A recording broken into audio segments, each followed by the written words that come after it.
Hello बच्चों, कैसे हो आप लोग। उम्मीद है सब अच्छे होंगे। तो चलिए हम कल एक जो टॉपिक देखे थे उससे आगे हम आज करते हैं। तो कल हम देखे थे लॉज ऑफ रिफ्लेक्शन यानी कि परावर्तन के नियम तक देखे थे।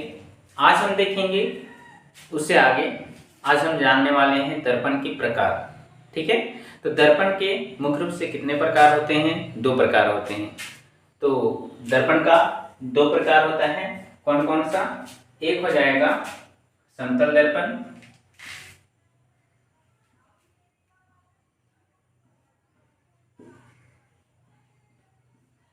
इसको हम लोग बोलते हैं प्लेन मिरर।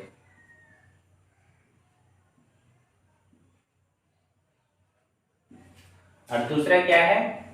गोलीय दर्पण।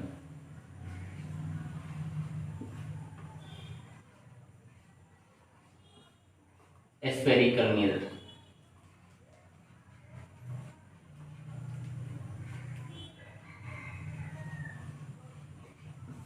ठीक है, ये क्लियर हो गया। दर्पण का कितने प्रकार हैं? 2 प्रकार। पहला समतल दर्पण और दूसरा गोलीय दर्पण। अब गोलीय दर्पण में हम देखेंगे कि गोलीय दर्पण का भी 2 प्रकार होता है। तो गोलीय दर्पण का कौन कौन सा है? एक हो जाता है अवतल दर्पण,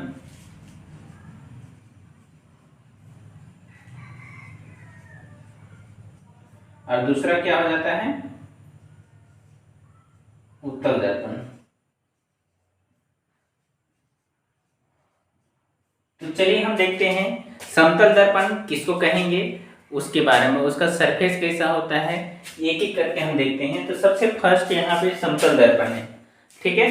समतल दर्पण एकदम प्लेन सीधा रहता है इस तरह से, और एक साइड जो है ये कलर रहता है।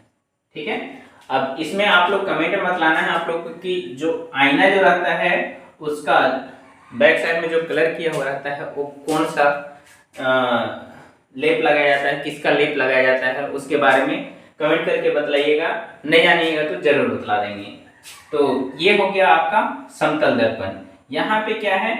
कोई भी यहाँ पे जो है ऑब्जेक्ट यहाँ पे रहता है, तो इसमें इसका इमेज का फॉर्मेशन जो होता है वो कैसे होता है वो सब देखेंगे सारा चीज। तो समतल दर्पण ये हो गया। अब हम जानेंगे कि अवतल दर्पण और उत्तल दर्पण ये कैसे होता है। ठीक है। अवतल दर्पण कनकेव मिरर,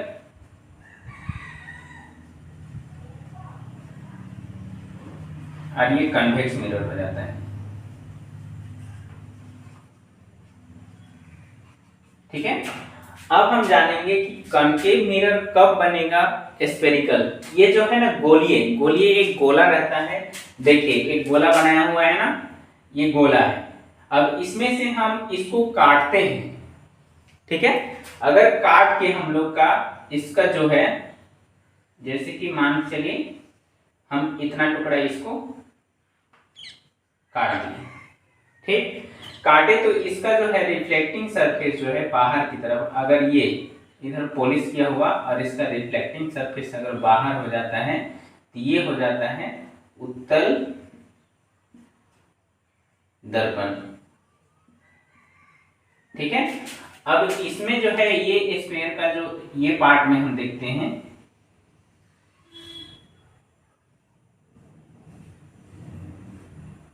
ये पार्ट का बाहर साइड में कलर किया हुआ रहेगा, और इसका रिफ्लेक्टिंग सरफेस इधर है, तो इधर से क्या है ये हो जाएगा इसका अवतल दर्पण।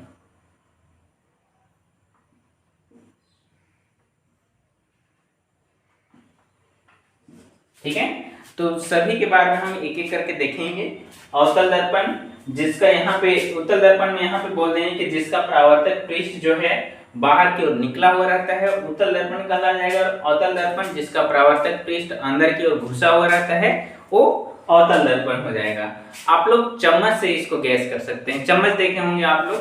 ठीक है। अब चम्मच में कभी अपना चेहरा देखिएगा। ठीक है ना, ऐसे जो कर्व रहता है जिधर हम लोग चावल खाते हैं, जिधर ऐसे रहता है। ठीक है, ठुल्लू, तो चावल खाते हैं उधर से हम लोग का देखेंगे ऐसे चेहरा, तो क्या दिखेगा? छोटा दिखाई देता है। और ऐसे जो कर्व रहता है उसका बाहर साइड में से देखते हैं, चम्मच को उल्टा करके देखिएगा तो बड़ा सा चेहरा दिखाई देगा, लगेगा कि अरे बाप रे क्या दिखाई दे दिया। तो एक एक करके हम देखेंगे इसके बारे में पूरा डिटेल से। चलिए हम आगे देखते हैं। इसमें अब हम समझ लेते हैं प्रतिबिंब। प्रतिबिंब क्या होता है? तो जब दो परावर्तित रेखा जो होता है एक दूसरे को काटेगा तो वहां पर क्या बनाएगा? प्रतिबिंब बनाएगा, इमेज बनाता है, ठीक है ना। जैसे हम हैं तो आईना में हम देखते हैं तो मेरा चेहरा दिखाई देता है, तो वो हो गया क्या? इमेज, ठीक है। तो इमेज कैसे बनेगा उसके बारे में हम देखते हैं। तो यहाँ पे क्या है? प्रतिबिंब। प्रतिबिंब वहां बनता है जिस बिंदु पर दो परावर्तित रेखाएं काटती हैं। अब ये चलिए देखते हैं कैसे एक दूसरे को काटती है। हम तो देखे हैं कि बहुत सारा रेखा एक दूसरे को काटता है, लेकिन ये इमेज नहीं कहलाता है, ये दर्पण में होना चाहिए। ये जरूर याद रखिएगा आप लोग, ये भूलिएगा नहीं, है ना। तो हम देखते हैं कि कैसे प्रतिबिंब बनता है। सबसे फर्स्ट हम देखेंगे समतल दर्पण में प्रतिबिंब। तो चलिए एक समतल दर्पण बना लेते हैं। इधर ये पॉलिश पार्ट है सिल्वर ब्रोमाइड का। अब यहाँ पे कोई एक वस्तु रख देते हैं, ठीक है। ये एक वस्तु है AB, है ना। अब यहां से हम देखते हैं कि इसका इमेज या प्रतिबिंब कहां पर बनेगा। तो यहां से ये सीधे आएगा, यहां से एक रेखा इसे सीधे जाएगा, ठीक है। और एक रेखा जो है यहाँ P पॉइंट रख देते हैं, यहां से काटते हुए जाएगा इधर, है ना। अब यहां से ये गया, यहां से जाके फिर वापस आ गया। अब यहां से ये जाके फिर से, अब यहां तो टकराया ना, टकरा के फिर से ये रेखा जो है ये कोण I बनाता है और ये कोण R से ये क्या हो जाएगा? रिफ्लेक्ट हो जाएगा। एंगल R से ये रिफ्लेक्ट हो जाता है, बाउंस बैक हो जाता है। अब यहां से हम इमेजिनरी लाइन इधर ड्रॉ करेंगे, दर्पण के पीछे बनता है, ठीक है। और यहां से भी एक इमेजिनरी लाइन सीधा जाएगा यहाँ पर। अब यहाँ पे ये दोनों एक दूसरे को काट रहे हैं ना, यानी कि समतल दर्पण में क्या बन रहा है? दर्पण के पीछे बन रहा है। देखिए इमेज तो दर्पण के पीछे बन रहा है, और जितना दूरी में यहाँ पे ये पॉइंट से इधर जो है वस्तु जितना दूर में रहेगा उतना ही दूरी इधर भी प्रतिबिंब में रहेगा, ठीक है। A' B', तो ये क्या हो गया? प्रतिबिंब हो गया। इसी तरह से हम देखते हैं यहाँ पे ये लाइन नहीं होगा, ये ध्यान रखना है। अब ये देखते हैं अवतल दर्पण का। अवतल दर्पण में हम देखते हैं पॉइंट पोल, प्रिंसिपल फोकस, ये सेंटर, ठीक है ना। अब यहां पर हम मान के चलिए कोई भी वस्तु है AB, ये सीधे जाएगा यहाँ पर और टकरा के जो है फोकस से ये रिटर्न बैक हो जाता है। अब यहां से फिर से ये क्या करेगा? फोकस में जाएगा और ये टकरा कर ऐसे आता है। तो एक दूसरे को यहाँ पे काट रहा है ना, काट रहा है। तो यहाँ पे जो है ये B' A', ये हो गया इसका प्रतिबिंब। ये क्लियर हो गया होगा।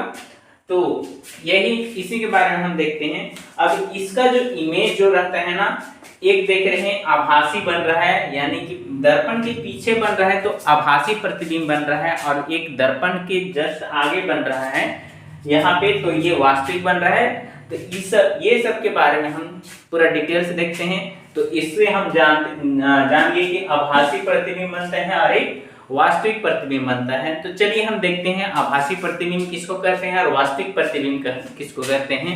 नहीं किए हैं तो जल्दी से नोट कर लें।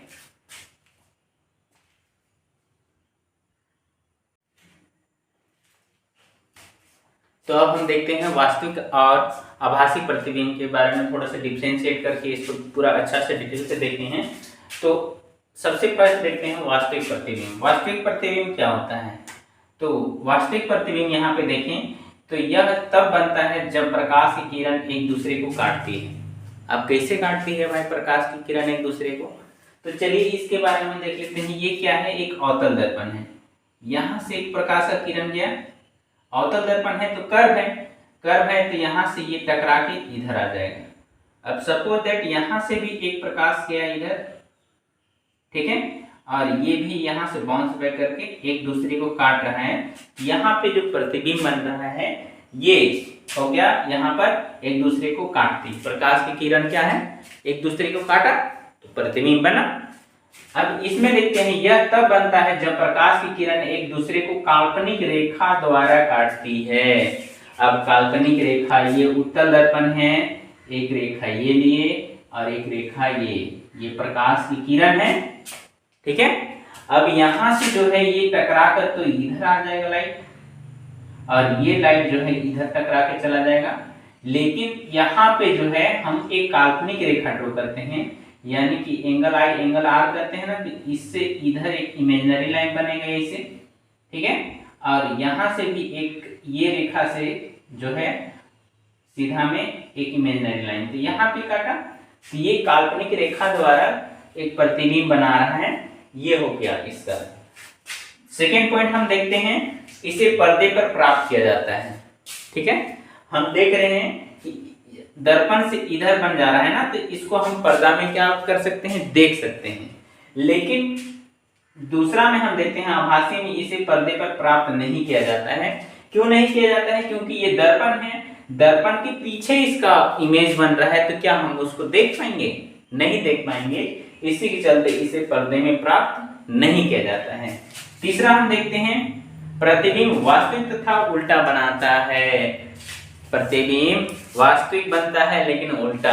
आप कभी आईना में बाएं हाथ खड़ा करके देखे हैं और दर्पण में देखिएगा, आईना में देखिएगा, तो क्या होता है, वो दायां नजर आता है। तो वही समझिए कि उल्टा बनता है और वास्तविक रहता है। हम अपना चेहरा देखते हैं तो बंदर नहीं ना दिखता है जी, वो क्या दिखता है, हम ही दिखेंगे, इंसान ही जैसा ही दिखते हैं, इसीलिए वास्तविक बनता है। अब इसमें देखेंगे कि प्रतिबिंब आभासी तथा सीधा बनता है, यानी कि उसमें जैसा रहेगा वैसा ही, लेकिन इसमें आभासी प्रतीत होता है, यानी कि दिखाई नहीं देगा। ये क्लियर हो गया। आभासी और वास्तविक प्रतिबिंब, रियल इमेज और वर्चुअल इमेज में कोई दिक्कत नहीं है यार। तो नोट कीजिए जल्दी से, फिर आगे बढ़ते हैं।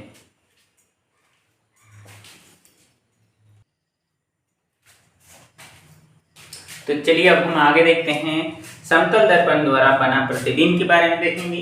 तो समतल दर्पण ये रहा, एक समतल दर्पण है, ठीक है, समतल दर्पण है, इतना सा लिख लीजिए आप, समतल दर्पण। और अब यहाँ पे हम इसका जो है प्रतिबिंब कहाँ पर बन रहा है, सबसे पहले बिंब लाएंगे तब ना प्रतिबिंब, यानी कि कोई भी एक वस्तु रखेंगे, माना एक वस्तु ए बी यहाँ पर रख दी, ठीक है, ए बी है ना, ये समझो कि आप हो, ठीक है। अब आप यहाँ पे खड़ा है दर्पण के सामने, तो इसका जो है इमेज कहाँ पर बनेगा वो देखते हैं।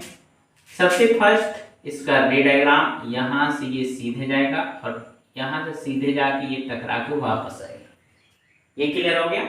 दूसरा हम देखेंगे कि ये जो है यहां से भी लाइट, यहाँ सॉरी टेढ़ा बन गया थोड़ा सा, इसको सीधा कर लेते हैं, ये सीधे इस कोण पर काटेगा और यहां से ये आया कोण आई, ठीक है, आपतित किरण हो गया।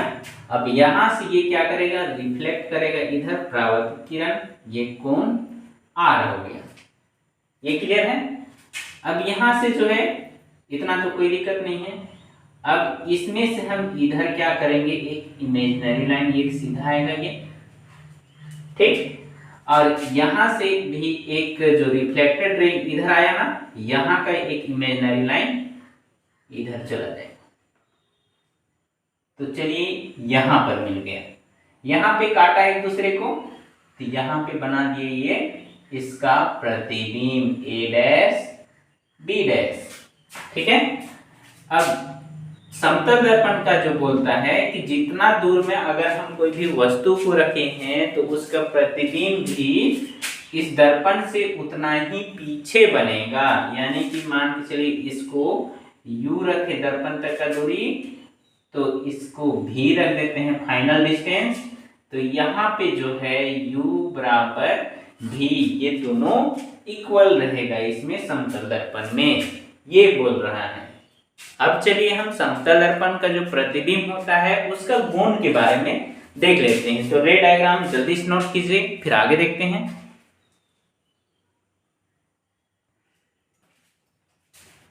अब हम थोड़ा सा देख लेते हैं कि समतल दर्पण द्वारा जो प्रतिबिंब बनता है उसका गुण कैसा होता है, उसके बारे में थोड़ा सा देख लेते हैं। तो पहला है यहाँ पे क्या है, आभासी एवं सीधा प्रतिबिंब बनाता है।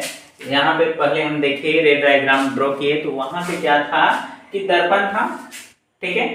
तो दर्पण का पीछे बन रहा है तो कैसा बनेगा, आभासी। और जिधर जो था जितना ऊंचा में खड़ा था उतना ही ऊंचा में ये भी खड़ा था, प्रतिबिंब भी वैसा ही सीधा था, इसीलिए सीधा प्रतिबिंब बनाया। दूसरा है यहाँ पे पॉइंट है, प्रतिबिंब का आकार का वस्तु का आकार भी होता है, यानी कि प्रतिबिंब का आकार वस्तु का आकार का होता है। जितना बड़ा वस्तु रहेगा उतना ही बड़ा क्या होगा, उसका प्रतिबिंब होता है। आगे देखें, नेक्स्ट पॉइंट क्या है, जितनी दूरी पर वस्तु का दर्पण से होती है उतनी ही दूरी प्रतिबिंब की होगी। यानी कि हम लोग यहाँ से वस्तु का दूरी माने थे u माने थे और उधर जो प्रतिबिंब था दर्पण से प्रतिबिंब का दूरी को भी माने थे, उतना ही दूरी दोनों का होगा। और यहाँ पे जो था सेकंड पॉइंट में, यानी कि AB का जितना लेंथ होगा उतना ही A' B' का भी होगा। ये पॉइंट क्लियर हो गया, जल्दी से नोट कीजिए, आगे फिर पढ़ते हैं।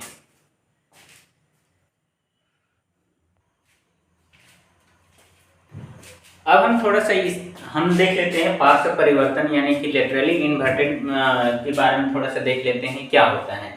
तो एक मान चलिए ये कोई वस्तु है, इसका इधर क्या बन गया, इसका इमेज बन गया, ठीक है। AB कोई वस्तु है और इसका इमेज क्या है, A' B' है। तो इसका पार्श्व परिवर्तन मतलब क्या बोलता है कि बायां का दायां, इसका मतलब क्या है, बायां जो है बायां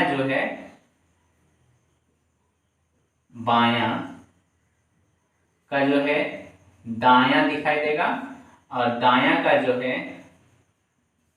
वो बायां दिखाई देगा। बस यही है लेटरली इन्वर्टेड का। तो आज यहीं तक रखते हैं। अगला टॉपिक में हम देखेंगे कनकेव और कन्वेक्स मिरर का, यानी गोलीय दर्पण के बारे में हम देखेंगे। तो आज बस इतना ही रखें। उम्मीद करता हूँ आज का टॉपिक आप लोग को पूरा क्लियर हो गया होगा। तो चलिए मिलते हैं नेक्स्ट वीडियो में, बने रहिए मेरे चैनल के साथ। Thank you.